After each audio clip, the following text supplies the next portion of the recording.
The Elections and Boundaries Commission, partners in democracy. Good day, poll day staff. This video describes what is required of you for pre-poll day preparations and the opening of the polling station on election day. Pre-poll day preparation. Prior to election day, the returning officer selects and informs successful applicants that they were chosen as poll day staff. The chosen persons are responsible for collecting all election material and/or equipment from the returning officer. They will also be required to visit the assigned location to set up the polling station on the day before poll day. At the polling station, chairs and tables must be arranged to accommodate poll day staff, electors, and all other authorized persons. These persons would include the information officer, where one is assigned presiding officer, deputy presiding officer, officer in charge of the ballot box, poll clerks for both the green and red lines, polling agents who will observe the process, and electors. Also important to remember is that the polling station layout has two lines, red and green.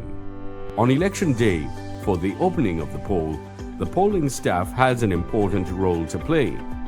Here's what you need to know. The polling station must be open promptly at 6 a.m. and declared closed at 6 p.m. on election day.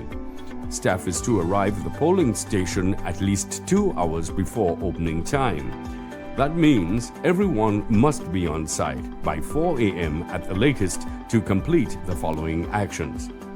Notices and signs, such as the notice of taking the poll and entrance and exit signs, must be posted in the designated areas. In addition, staff is to distribute election material such as ballot papers, ballot boxes, and the revised list of electors to the relevant personnel. At approximately 5:50 a.m., the presiding officer, in the presence of staff and polling agents, conducts the examination of the ballot box and the poll card box. The boxes are then placed on the table of the officer in charge of the ballot box. The presiding officer is then required to complete the certificates located on the front inside cover of the polling station diary. Those present should endorse the action by printing their names against their signatures in the space provided. Only after these activities have taken place will the presiding officer invite electors to enter and declare the poll open. The Elections and Boundaries Commission, partners in democracy.